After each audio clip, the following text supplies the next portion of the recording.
Okay. Hello, Himanshu, Yes, sir. Ansika, It is Sachin, visible. all of you visible. So PPT मैं share किया हूँ, ठीक है? And PPT heading क्या है? Accommodation of regional identity after independence, ठीक है? Now, whatever the sections we are going to discuss, under it we will elaborate कि ऑलरेडी बहुत सारे रीजनलिज्म हैं, बहुत सारे डाइवर्सिटीज हैं. इन रीजनलिज्म को यूनाइट करने के लिए, एकजुट करने के लिए, सारे रीजन में एकीकरण, इंटीग्रेशन को इंश्योर करने के लिए प्रयास क्या किया गया. Whatever the constitutional efforts made after independence by our leaders to integrate the different regional region और डिफरेंट रीजनलिज्म और different feelings like that. So इस सर पीपीटी सर पीपीटी दूसरी वाली खुल गई है, मतलब नेक्स्ट स्लाइड खुल गई है, 8th नेक्स्ट वाली. Slide accommodation of regionalism in constitution, ये दिखाई दे रहा है ना. ये सर इंडिपेंडेंस वाला बोल रहे थे आप कुछ. हाँ, तो आफ्टर इंडिपेंडेंस यही है, मतलब इसमें 8वां पॉइंट है. इसमें एक minute, organisation, just a minute. 7th शायद. Accommodation of regional identity after independence. एक मिनट, जस्ट ए मिनट. ठीक है, ठीक है, जस्ट ए मिनट, एक मिनट.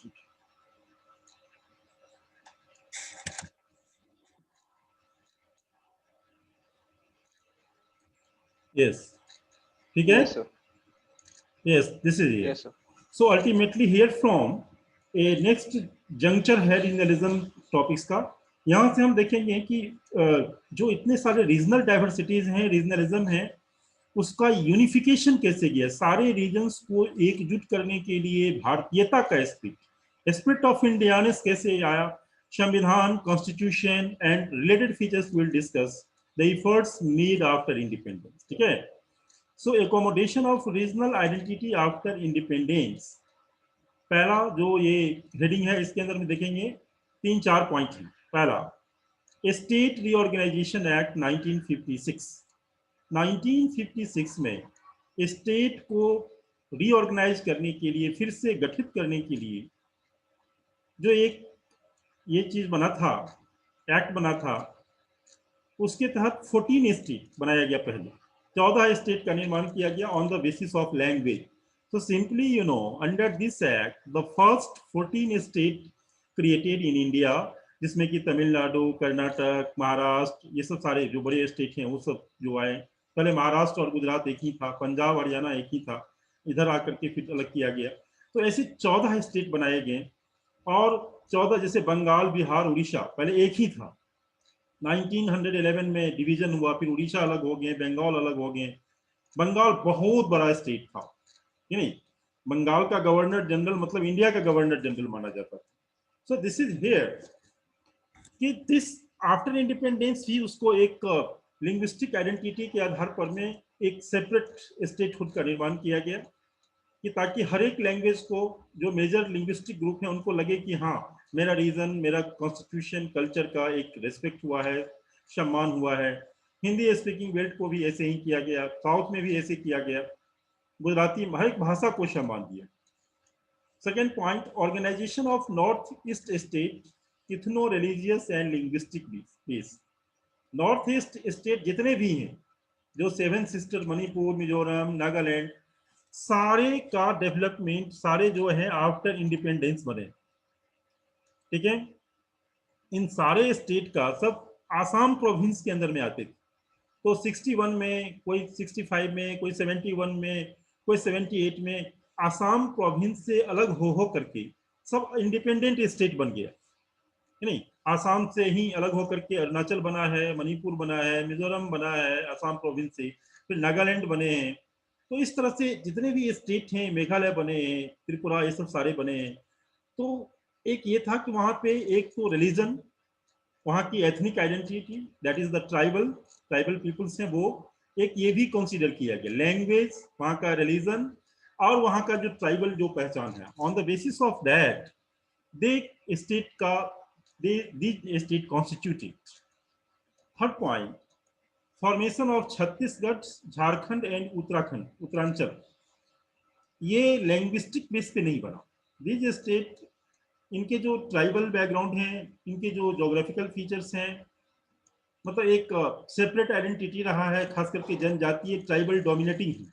झारखंड भी ट्राइबल डोमिनेटिंग है, छत्तीसगढ़ का जो एरिया भी है वहाँ भी ट्राइबल डोमिनेटिंग एरिया है, और उत्तराखंड एरिया जो है माउंटेन पहाड़, और यहाँ भाषा का linguistic considerations was not made. It was Atal Bihari Vajpayee 2000 में ये 3 राज्य का जो निर्माण हुआ। तो इस तरह से मतलब इन लोगों को एक इंडिपेंडेंस देके सेपरेट स्टेट बना के इनको पूरा पॉलिटिकल पावर को डिसेंट्रलाइज करके the efforts made to accommodate and integrate into the mainstreams of Indian society, Indian culture and the aspect of Indian, ताकि इनमें भी एक पावर शेयरिंग का जो कॉन्सेप्ट है वो आ सके। सो दिस इज इट। ये जो 3 पॉइंट हैं ये इनको आप ध्यान में रखेंगे। एकोमोडेशन पहला। अब इसमें हम एक और हेडिंग आएंगे,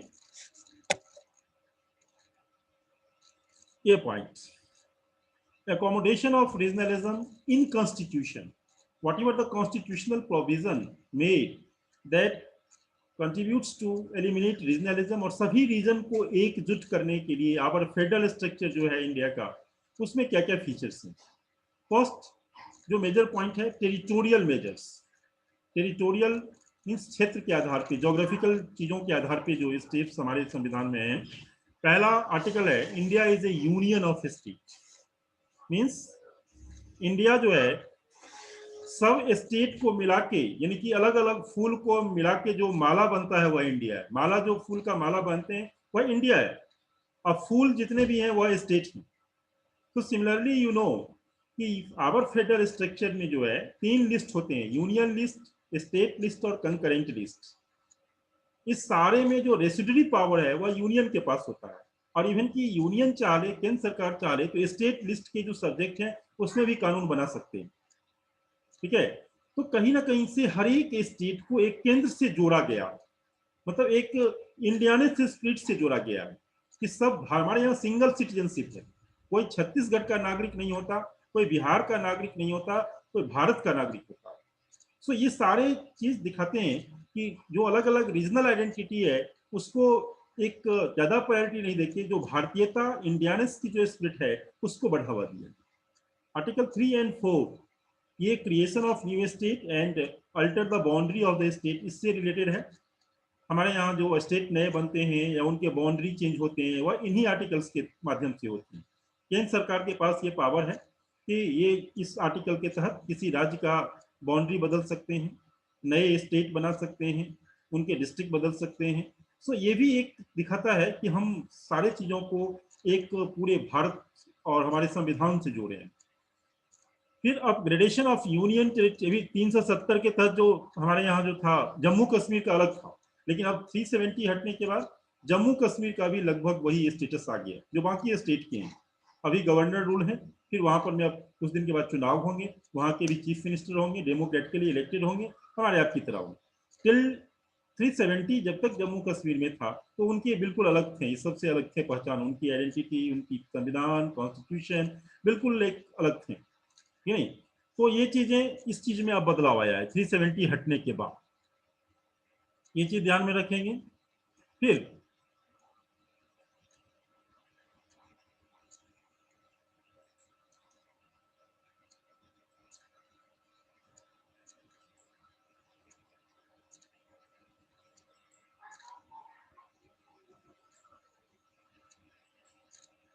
टेरिटोरियल, नॉन टेरिटोरियल। पहला टेरिटोरियल मेजर में ये 3 पॉइंट हुआ। Non territorial major, article 30 of Indian constitution read right to language, culture and educational right of minority. कि अल्पसंख्यक समुदाय, who are the minority, 73% minority is Muslim. हमारे यहाँ हिंदू को छोड़ करके सिख और जैन को हम अपने हिंदू सोसाइटी का पार्ट मानते हैं, बौद्ध को भी। तो बाकी जो जितने क्रिश्चियन हैं, मुस्लिम हैं, पारसी हैं, ज्यूज हैं, they are minority. So you know कि व्हाट हैपेंड, आर्टिकल 30, 29 और 30 ये माइनॉरिटी से रिलेटेड है इंडियन कॉन्स्टिट्यूशन में। और 30 कहता है कि हर एक माइनॉरिटी कम्युनिटी को अपने लैंग्वेज, कल्चर, एजुकेशनल इंस्टीट्यूशन खोलने, उनको बढ़ावा देने का पूरा राइट है। 345 एंड 347 ऑफिशियल लैंग्वेज की बात करता है, रिकॉग्नाइज लैंग्वेज 8th शेड्यूल की बात करता है, और इनके अलग अलग कैटेगरीज हैं। 3 कैटेगरीज हैं कि लिंग्विस्टिक आइडेंटिटी को बढ़ावा देना, लिंग्विस्टिक कम्युनिटी और ऑफिशियल कम्युनिकेशंस के लिए जो लैंग्वेज है वो रखे गए हैं, लिंक लैंग्वेज रखे गए हैं, और तीसरा ऐसे लैंग्वेज को 8वीं अनुसूची के अंदर में पहचान मिला। 8th शेड्यूल में अभी टोटल 22 लैंग्वेजेज हैं, 22 भाषाएं हैं, और ये 22 भाषाएं में जो है उसमें आप यूपीएससी का एग्जाम दे सकते हो क्योंकि ये रिकॉग्नाइज्ड लैंग्वेज है। उसके बाद Hindi, majority more than 40% people जो है हिंदी बोलते हैं, हिंदी को एक नेशनल लैंग्वेज के रूप में दर्जा मिला है, और इंग्लिश को हम लिंक लैंग्वेज के रूप में देखते हैं। सो ये सारे provision under constitutional article 345, 47 officially recognised language की बात करता है, ठीक है। फिर इसके बाद 350A primary education of minority should be given in mother tongue. 350A ये माइनॉरिटी ही नहीं, ये पूरे भारत में जो 3 लैंग्वेज फार्मूला है उसमें प्राइमरी एजुकेशन होता है 5th till 5th क्लास, 5वीं क्लास तक बच्चों को मदर टंग में शिक्षा दिया जाए, यानी कि जो बचपन से वो भाषा सुनते आया है उस लैंग्वेज को प्राइमरी एजुकेशन के लिए रखा गया है। फिर उसके बाद हायर लेवल पे जब जाएंगे तो फिर लैंग्वेज वो बदल सकते हैं, दूसरी भाषा हिंदी या फिर जो मराठी है तो मराठी, और फिर जब एडमिनिस्ट्रेशन में आते हैं तो उनको लिंक लैंग्वेज सीखना होता है, जैसे इंग्लिश। आप यूपीएससी में देखेंगे कि इंग्लिश पेपर कंपलसरी है, क्यों? क्योंकि आप यदि आप मराठी बैकग्राउंड से आए हो, गुजराती बैकग्राउंड, तमिल बैकग्राउंड से, फिर भी आपको इंग्लिश जानना है क्योंकि आप सेंट्रल सर्विस में आ रहे हो, ऑल इंडिया सर्विसेज में आ रहे हैं, और वहां पर में आपको मणिपुर में जाना होगा, कहीं और पोस्टेड होगा, तो you should communicate with the local people, और एडमिनिस्ट्रेटिव चीजों की जानकारी आपको रखना होगा, और वो दूसरे लोगों से, दूसरे एडमिनिस्ट्रेटर से आप कम्युनिकेट करेंगे। सो दिस इज हियर कि इसका ultimate purpose of all this is to regionalism को ध्यान में रखते हुए अवर ये लैंग्वेज पॉलिसी, ये articles it was added in the Indian constitution, कि ताकि एडमिनिस्ट्रेशन में कोई दिक्कत नहीं आए और लोगों के रीजनल लैंग्वेज को भी आइडेंटिटी मिले, और एक हर एक लैंग्विस्टिक ग्रुप के साथ एक इंटीग्रेशन लाइक दैट। इसके अलावा measures of self governance, 6th schedule incorporates autonomous district council, 5वीं और 6ठी अनुसूची 5th and 6th schedule of Indian constitution are related to tribal. ये डायरेक्टली ट्राइबल से रिलेटेड है।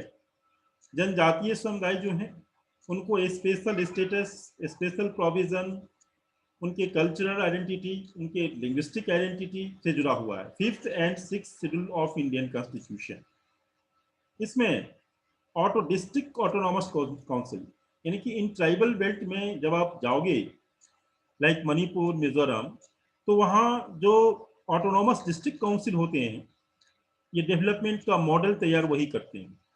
वहाँ एडमिनिस्ट्रेटर की जगह ट्राइबल लोगों को ज़्यादा पावर दिया गया है। This council is very powerful, ये सारे डिसीजन लेते हैं डेवलपमेंट के, रोड, इंफ्रास्ट्रक्चर, स्कूल, हॉस्पिटल कहाँ बनेंगे, क्या जरूरत है, एंड एडमिनिस्ट्रेशन जो होते हैं वह फंड रिलीजिंग अथॉरिटी और बॉडी के रूप में काम करती है ज़्यादातर। तो इन स्पेशल आप नॉर्थ ईस्ट में जाएंगे तो सारा डेवलपमेंट का मॉडल ज़्यादातर डिस्ट्रिक्ट काउंसिल जो है वह डायरेक्टली कॉन्स्टिट्यूशनली वह एक रिकॉग्नाइज्ड बॉडी है। सो इस ढंग से वह ज़्यादा ऑपरेटिव है, ज़्यादा एक्टिव है, और वहाँ एडमिनिस्ट्रेशन से ज़्यादा ट्राइबल लोग जो इस काउंसिल के माध्यम से डेवलपमेंट को इंश्योर करते हैं। अब इसमें हम कंक्लूजन्स पे आएंगे। अब 2 स्टेटमेंट, रीजनलिज्म पॉजिटिव और निगेटिव। पहला, इसमें direct straight forward you should keep the vision in your mind कि regionalism in the positive sense. पहला बात, पॉजिटिव सेंस रिफर दैट, इसका एक एग्जांपल देता हूँ। रीजनलिज्म निगेटिव नहीं है, रीजनलिज्म कहीं से भी बहुत ज्यादा नुकसान नहीं पहुंचाया। जब पंजाब और हरियाणा एक राज्य था, दोनों को 2 अलग रीजन बना दिया गया, पंजाब को अलग कर दिया गया, हरियाणा को अलग कर दिया गया। दोनों के कल्चर, लैंग्वेज में भी अंतर है, दोनों के जो इकोनॉमी उसमें भी अंतर है, बहुत सारे चीज चेंज है। तो ये देखा गया कि आफ्टर डिवीजन जब पंजाब और हरियाणा अलग हुआ तो दोनों स्मॉल स्टेट बना, बड़ा राज्य से छोटा राज्य बना, तो पंजाब का भी डेवलपमेंट हुआ और हरियाणा का भी डेवलपमेंट हुआ। इसी तरह से हम महाराष्ट्र और गुजरात को यदि देखें, जब महाराष्ट्र और गुजरात वॉज यूनाइटेड, एक स्टेट था, तो उतने डेवलपमेंट नहीं थी। लेकिन जब महाराष्ट्र से गुजरात को अलग किया गया, गुजरात और महाराष्ट्र दो अलग अलग स्टेट बने, तो आज गुजरात भी बहुत ज्यादा डेवलप हुआ और महाराष्ट्र का भी डेवलपमेंट। तो एक क्वेश्चन यहां आता है, क्या स्मॉल स्टेट्स का निर्माण करके हम डेवलपमेंट को इंश्योर कर सकते हैं? ऐसे यदि जैसे हमारा एक्सपीरियंस है महाराष्ट्र के कॉन्टेक्स्ट में और गुजरात के कॉन्टेक्स्ट में कि small state, formation of a small state contributed to development, और कहीं ना कहीं से चीजों को और सुदृढ़ किया इकोनॉमिक डेवलपमेंट को, तो इस सेंस में देखा जाए तो रीजनलिज्म पॉजिटिव है, निगेटिव नहीं है, but it is not always true. यदि ऐसा होता तो हर एक बड़े राज्यों को, यूपी को 4 भाग में बांट दो, 4 स्टेट बना दो, ऑटोमेटिकली डेवलप नहीं। There are other factors also, the economic factors, political factors, social factors, बहुत सारे फैक्टर्स हैं। सिर्फ स्मॉल स्टेट बनाने से, पॉलिटिकल ढंग से किसी राज्य को एक, ठीक है, उसमें आता है कि वीक फीलिंग्स आते हैं, छोटा स्टेट होता है, एडमिनिस्ट्रेटिव पॉइंट ऑफ व्यू से इट्स वेरी कंफर्टेबल होता है प्रशासन चलाना चीजें, but it is not always ensure development till the infrastructure is not developed, till the investment is not made, FDI is not made, law and order is not proper। बहुत सारे factors हैं। आज बिहार का डेवलपमेंट क्यों नहीं हो रहा? Because of law and order, because of political factors. So this is ये, एक तो ये है पॉजिटिव सेंस में इसको देखेंगे कि रीजनल आइडेंटिटी को रिस्पेक्ट करते हुए, इंश्योर करते हुए भी हम डेवलपमेंट कर सकते हैं। बट निगेटिव सेंस भी है कि निगेटिव सेंस ये है कि बहुत सारे ऐसे कम्युनिटीज हैं जहाँ की आज भी छोटे स्टेट, तो मणिपुर भी हैं, त्रिपुरा भी हैं, छोटे छोटे राज्य हैं, तो वहाँ क्यों नहीं डेवलपमेंट हो? तो it is not always correct, but many context it is correct, but दूसरे कॉन्टेक्स्ट में इट इज नॉट करेक्ट। तो कहीं ना कहीं से एक बैलेंस रखना होगा कि regionalism in the positive sense and regionalism in the negative sense. Positive sense में ज्यादातर हमने कि ये रीजनलिज्म को बिल्कुल हम लिंग्विस्टिक को या कल्चर्स को या जोग्राफिकल डिविजन्स को हम नहीं हटा सकते हैं। But whenever the nationalism, Indianness, इन चीजों से कॉन्स्टिट्यूशनली, आज भारत के जम्मू कश्मीर का नागरिक हो या पूरा नॉर्थ ईस्ट का हो, एक constitution abide by a single law, federal structure, Indianness, इन चीजों के प्रति जोड़ना एंड सेंट्रलाइज्ड पॉलिसी जितने भी हैं वो सभी ग्रुप, सबका साथ सबका विकास, this slogan reflect the unification of India. इससे रीजनलिज्म कम होगा। हर एक आदमी को लगता है, हर एक ट्राइब को, जनजातीय को, विलेज वाले को, गांव वाले को, महिलाओं को, माइनॉरिटीज को, ट्राइबल्स को, सबको इंटीग्रेट किए हुआ है राइट नाउ, जो अभी जो हमारा जो स्लोगन है, सबका साथ सबका विकास। So this type of universal comprehensive policies लेके चलने होंगे and it will largely contributes to integrations of different regional variations, और लिंग्विस्टिक आइडेंटिटी को सम्मान करते हुए उसको हम एकीकरण करते हैं, इंटीग्रेट करते हैं in the main stream of the Indian society. ठीक है, अब 5 मिनट आप लोगों को टाइम दिया जा रहा है, आप लोग डिस्कशन सेशन होगा, इसमें आप लोगों को क्वेरीज हैं, क्वेश्चंस हैं, कोई डाउट्स हैं, इनको आप हमसे शेयर करें।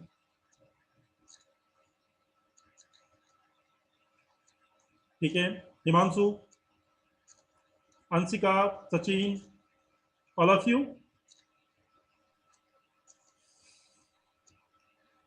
Hello hello. Yes sir. Sir tribes वाला जो टॉपिक है वो अलग से डिस्कस करेंगे? हाँ, ट्राइब्स वाला जो टॉपिक्स है, जो पहले जो मैं डाइवर्सिटीज में ये salient features of Indian society में बताया था थोड़ा। Yes sir. तो सर एक क्वेश्चन आया था क्योंकि ट्राइबल से related, why are the tribals in India referred to as scheduled tribes, ऐसे करके 2016 में। अच्छा, शेड्यूल्ड ट्राइब बड़ी सो सिंपल है। शेड्यूल्ड ट्राइब्स जो हैं वो ट्राइब्स हैं, जैसे शेड्यूल्ड कास्ट मैंने बताया होगा कि गवर्नमेंट ऑफ इंडिया एक्ट 1935 याद है? Yes sir. तो उसी तरह से जो अंग्रेज ने जो शेड्यूल्ड बनाया, शेड्यूल्ड का मतलब जो उस लिस्टेड है, जिसका नाम लिस्ट है, उस लिस्ट में ट्राइबल्स तो बहुत हैं, लेकिन शेड्यूल्ड ट्राइब आज भी बहुत सारे आसाम में ऐसे ट्राइब हैं जिनको शेड्यूल्ड ट्राइब मतलब वो एसटी नहीं माना जाता, क्योंकि उनका नाम उस सूची में नहीं डाला गया, या तो पॉलिटिकल रीजन हो, या वहाँ का प्रशासन हो, या वो पिछड़े हैं, उनके कोई लीडरशिप नहीं है, जिसके कारण उनके 4 लाख 5 लाख पॉपुलेशन है, लेकिन उनको शेड्यूल्ड ट्राइब का दर्जा नहीं, बहुत पिछड़े हैं आसाम में और एरिया में। Simply Yes, the sir. Scheduled tribe refers to those communities, those groups which are scheduled यानी शेड्यूल का मतलब लिस्टेड है अंडर Yes, sir. जो गवर्नमेंट ऑफ ट्राइबल जो लॉ है उसके अंदर में जो लिस्टेड है, जो ब्रिटिश ने बनाया उस जमाने अपने जमाने, और वो British Yes. Government of India act ही है जिसमें उस समय में जो जो प्रशासन चलाते थे। और आज कि भारत का संविधान का जितना भी पोर्शन है सब गवर्नमेंट ऑफ इंडिया का ही पार्ट है, उसमें बहुत ज्यादा बदलाव नहीं आया।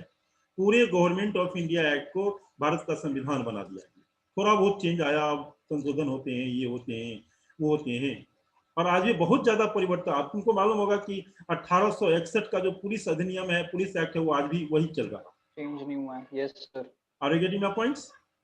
Yes, sir. तो दिस इज शेड्यूल का, जैसे आप हमारे यहाँ गोंड है, भील है, ये सब आप उसमें बहुत सारे छोटे छोटे ट्राइबल्स ग्रुप हैं, बहुत सारे बाद में ट्राइबल्स लोग बन गए, बहुत कन्वर्जन के बाद बन गए, आजादी के बाद बहुत सारे नए ट्राइबल्स ग्रुप उभर करके आ गए, अपना नाम रख लिए, तो उन लोगों का नाम छूट गया, उन लोगों को नहीं डाला गया। अभी भी बहुत सारे नहीं है नाम, ट्राइबल हैं, ट्राइबल वे ऑफ लाइफ है, जंगल में रहते हैं, शिकार करते हैं, पिछड़े हैं, पढ़े लिखे नहीं है, लेकिन वो ट्राइबल में काउंट नहीं होता। इट इज या तो एडमिनिस्ट्रेटिव लूफुल्स है, या कहीं ना कहीं से उनको राजनीतिक पॉलिटिकल वोट बैंक के रूप में उसको यूज करते हैं, जो नेक्सलाइट बन जाते हैं, या फिर उनको किसान का दर्जा दे दिया, या किसी को लो कास्ट का दर्जा दे दिया।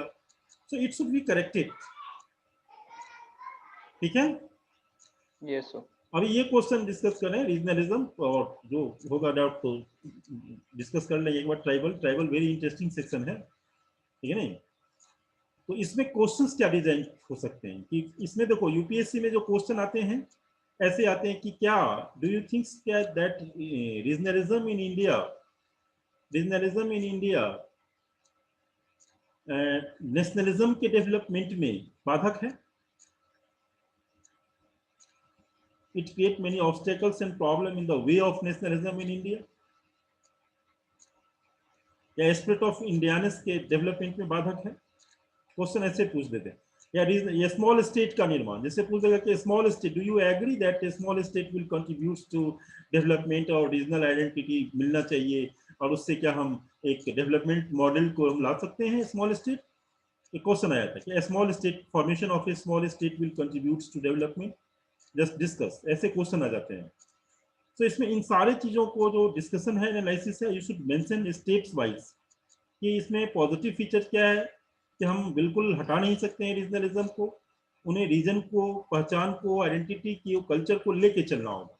और how to ensure the economic development, यदि एक होमोजेनस रीजन होगा तो definitely from administrative point of view इसमें बहुत ही ईजी होगा। But it is not always. Beside the geographical boundary or small states, there are political factors. अब हरियाणा में या जो गुजरात में पॉलिटिकल फैक्टर्स भी हैं, administrative factors, these are the factors that also contributes to the development. Only formation of a small state not sufficient to just fulfill all the conditions like that. इस तरह से क्वेश्चंस डिजाइन होते हैं, तो उस questions को evaluate करना, देखना, एंड उस कॉन्टेक्स्ट में। और कई भी क्वेश्चन अलग अलग से कॉन्स्टिट्यूशनल प्रोविजन पूछा जा सकता है कि रीजनलिज्म को एलिमिनेट करने के लिए what are the constitutional provision, constitution क्या कहता है। तो कॉन्स्टिट्यूशन जो आर्टिकल मैंने डिस्कस किया है, जो चीजें डिस्कस किया है, you should give reference to it कि कॉन्स्टिट्यूशन में रीजनल आइडेंटिटी को जगह दिया गया है, कि आप ये नहीं कर सकते हैं कि किसी की भाषा को, सम्मान को, उनकी लैंग्वेज को, धर्म को आप उस पर किसी थोपेंगे कोई और दूसरा चीज। The government should respect the culture, भाषा, रिलीजन, सबको रेस्पेक्ट करना, चाहे वो 2 लाख 1 लाख लोग क्यों नहीं हो। और उसको हाउ टू इंटीग्रेट, उसको सारे वो राइट्स मिलनी चाहिए जो कि भारत के नागरिक के होने के नाते जो संविधान देता है, एंड उसका पार्टिसिपेशन होना चाहिए। आज क्या है, मणिपुर में, मिजोरम का, इन लोगों का पार्टिसिपेशन उस रेशियो में नहीं है, पॉलिटिकल पार्टिसिपेशन नहीं, जनसंख्या भी वहाँ कम है, डेंसिटी भी कम है। तो दिस इज इस कॉन्टेक्स्ट में सारे फीचर्स को हम लेंगे। कई बार फैक्टर्स पूछ देते हैं, इसलिए मैं सब हेडिंग में इसको डिवाइड कर रखा है। कई बार मॉडर्न सिनेरियोज पूछ देंगे तुमसे कि रीजनलिज्म, आज की डेट में रीजनलिज्म इंडिया, तो मराठी जो मैं बताया, एमएनएस का पॉलिटिक्स या साउथ इंडिया का जो politics, that you should give reference.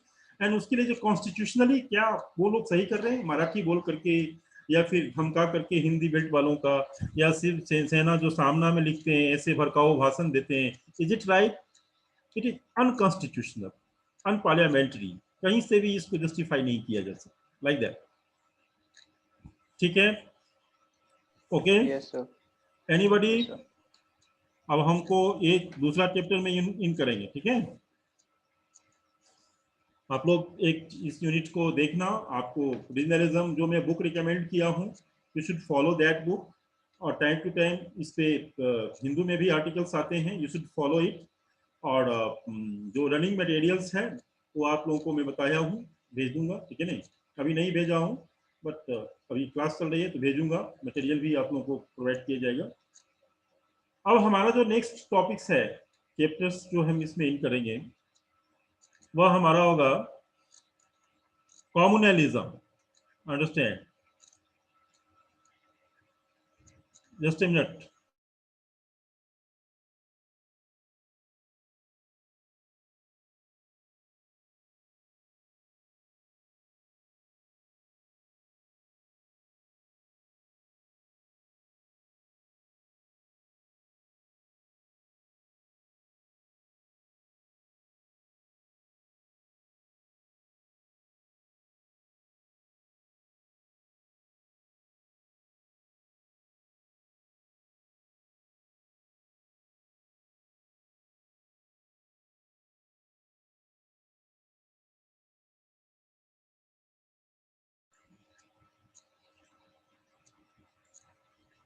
Yes, all of you, just PPT you watch, Himanshu. Yes sir, it's visible. Visible? So communalism, Yes sir. very important topics. Many times question asked, it will largely contribute you to overall preparations. कुछ facts भी आएंगे इसमें, but it is more than 90% is conceptual. So you should develop a very sound vision on it. Okay, जब book पढ़ोगे तो your vision will not be applied, your vision will not be so practical. So you try to understand this vision here, our discussion and lecture sessions. So here, communalism, commune का मतलब होता है a group of people on the basis of religion, caste और कहीं से भी हो सकता है। Communalism refers to एक community से related ideology. A group of community, lakh लोग, 5 लाख लोग, 10 लाख लोग, if they have the certain ideology, certain belief on the religion, culture, तो उनकी जो ideology है, this is called ism, suffix ism, ideology को दिखाता। You know कि इंडिया में communalism, the seeds of communalism was sown during the British period. एक briefing में तुम समझो कि 1857 कभी भी भारत में कम्युनलिज्म नहीं हुआ। हिंदू, मुस्लिम, सिख, ईसाई, जनजातीय, ट्राइबल सभी लोग रहते थे, बट कम्युनलिज्म नहीं था, झगड़े लड़ाई नहीं। इट वाज फर्स्ट टाइम 1857 का जो रिवोल्ट था, जहां की ग्रीस कार्टिलेज मंगल पांडे और वो कहते हैं सुअर और गाय की चर्बी से बनते थे और उसको मुंह से खोलना होता था और गोली चली, तो ब्रिटिशर्स को पहली बार लगा कि हम धर्म, इन लोगों के, ये लोग बहुत धार्मिक हैं और धार्मिक भावना को भड़का करके दो धर्मों के लोगों को लड़ा करके हम अपने वेस्टेड इंटरेस्ट को रियलाइज कर सकते हैं। सो हिंदू को मुस्लिम से लड़ाना, नीची जाति को ऊंचे जाति से लड़ाना, जनजातीय को दूसरे जनजाति से लड़वाना, this type of policy followed by Britishers after 1857, that is popularly known as divide and rule policy of Britishers, कि फूट डालो और राज करो की नीति से के नाम से जाना जाता है। और उसके बाद फिर धीरे धीरे यही इट कंटिन्यूड और उसके बाद बहुत सारे हुए डेवलपमेंट। 1857 के बाद आप आओगे बंगाल का विभाजन, it was a communal division. जब आप हिस्ट्री पढ़ोगे तो उसमें हिस्टोरियन लोगों ने इसको एडमिनिस्ट्रेटिव डिवीजन नहीं बोला है, it was the communal division. East Bengal और वेस्ट बंगाल, करजन का जो डिवीजन। हिंदू महासभा का जो निर्माण हुआ वो भी एक तरह का, एक हिंदुओं में था एक इस तरह की चीजों को। फिर जो मुस्लिम लीग का फॉर्मेशन हुआ वो भी एक पार्ट था, जो कम्युनल पॉलिटिक्स वहां से राइज हुआ 1905-6 में। जिन्ना का जो जो दो राष्ट्रीय सिद्धांत था, टू नेशन थ्योरी, वो भी एक कम्युनलिज्म का पार्ट था। तो during the after the modern times जो है, मॉडर्न टाइम्स में जो ये ब्रिटिश द्वारा प्रोवोक था, नहीं, हमारे जो पाकिस्तान और इंडिया का जो डिवीजन था यह भी एक तरह का कम्युनल डिवीजन। और उस समय में जो 1948 में जो 48 में जो हमारा बहुत बड़ा राइट्स हुआ वो भी था। और फिर वहां से फिर आगे बढ़ो आफ्टर इंडिपेंडेंस, जो पॉलिटिकल सिस्टम था कहीं ना कहीं से हिंदू मुस्लिम के पॉलिटिक्स पे पॉलिटिकल पार्टी राजनीति करते रहे। और वही धीरे धीरे चल करके हमारे यहाँ राम जन्मभूमि बाबरी मस्जिद का जो इशू है, या फिर गुजरात का जो राइट है, गोधरा राइट है, से लेकर के मुजफ्फरनगर हो, या फिर अभी सीएए को लेकर के जो हुआ हो, वहां तक आपको लिंक करना है। ब्रिटिश पॉलिसी से लेकर वही ट्रेडिशन, वही ब्रिटिश द्वारा जो सीड्स बोया गया, वही आज हम देखते हैं लव जिहाद के नाम पर में, फिर और चीजों के नाम पर में, मॉब लिंचिंग के नाम पर में जो इंडिया में हो रहा है, फिर सीएए के नाम पर में जो दंगे भड़काए जा रहे हैं, पूरे दिल्ली में जो दिल्ली जल उठा, ठीक है नहीं। तो इस तरह से जो सिख राइट हुआ, क्या कहते हैं 84 में इंदिरा गांधी के मरने के बाद, ये सारे को एक व्यू दिमाग में पर्सपेक्टिव रख करके तब हम टॉपिक्स पे आएंगे। British policy of divide and rule 1857 till CAA, एक पूरी खाखा आपके दिमाग में एक सॉफ्टवेयर से भी डेवलप की, यहां तक इसको इंटरकनेक्ट करना कि जितने कॉमनल राइट्स में उसके पीछे कहीं ना कहीं एक पॉलिटिकल फैक्टर्स रहा है, सोशल फैक्टर्स रहा है, एक आउटसाइडर्स फैक्टर्स रहा है। So in a phased manner we will elaborate all the points under it. Firstly, manifestation of communalism. Manifestation of communalism, ये कैसे, इसका शकल कैसा होता है, चेहरा कैसा होता है।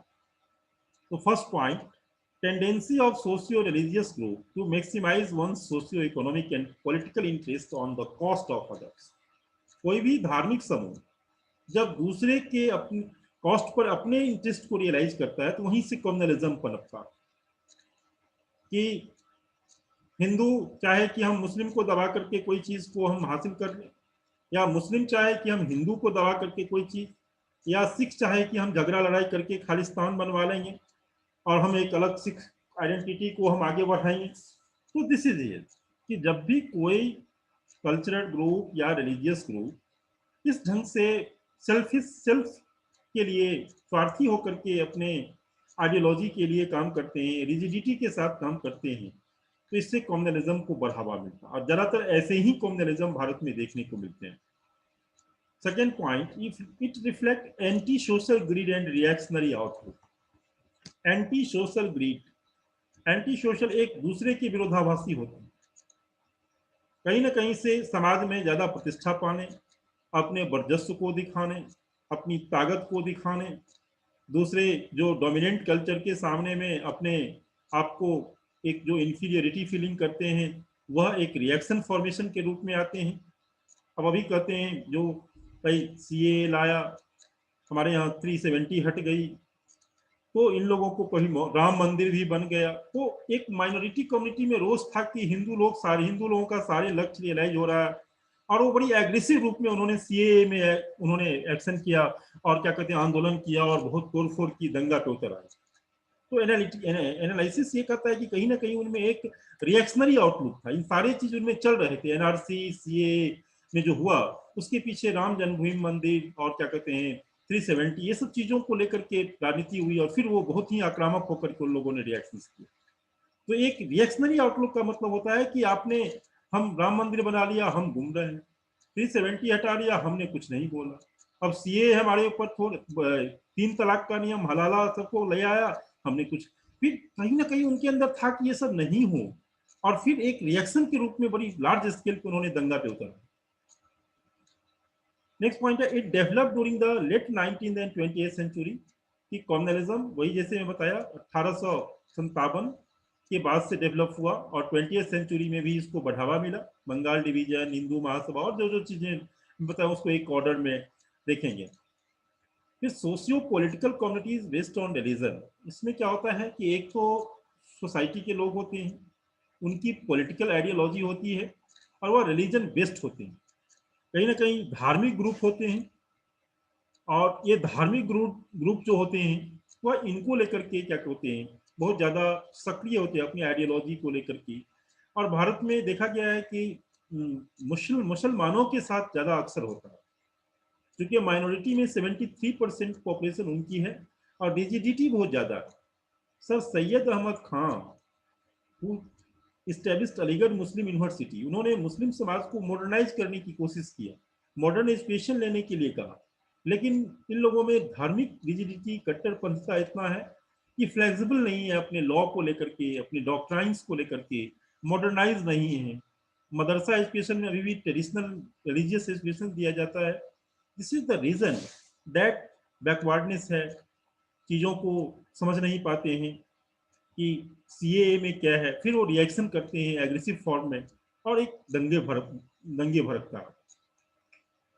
Multi-religious society and pluralism.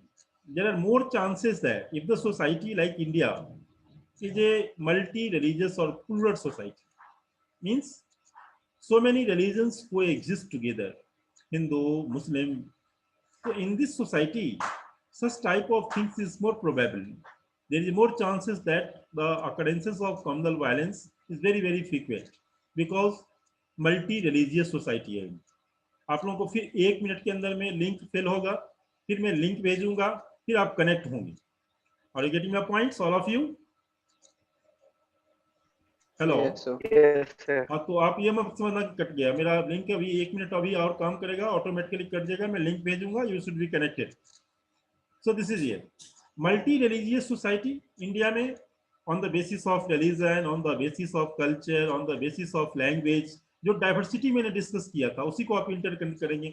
ऐसी सोसाइटी में ज्यादा चांसेस होता है कि धर्म के आधार पे, कल्चर के आधार पे कॉमनल चीजें होती रहती हैं, लेकिन उसमें ज्यादा chances in comparison to the homogeneous society, जहां एक ही धर्म के भाषा के लोग रहते हैं, वहां झगड़े लड़ाई ऐसे कम होते हैं, कॉमनलिज्म कम होते हैं, ठीक है। लेकिन जहां ऐसे अलग अलग टाइप के कल्चर धर्म के लोग होते हैं, वहां ज्यादा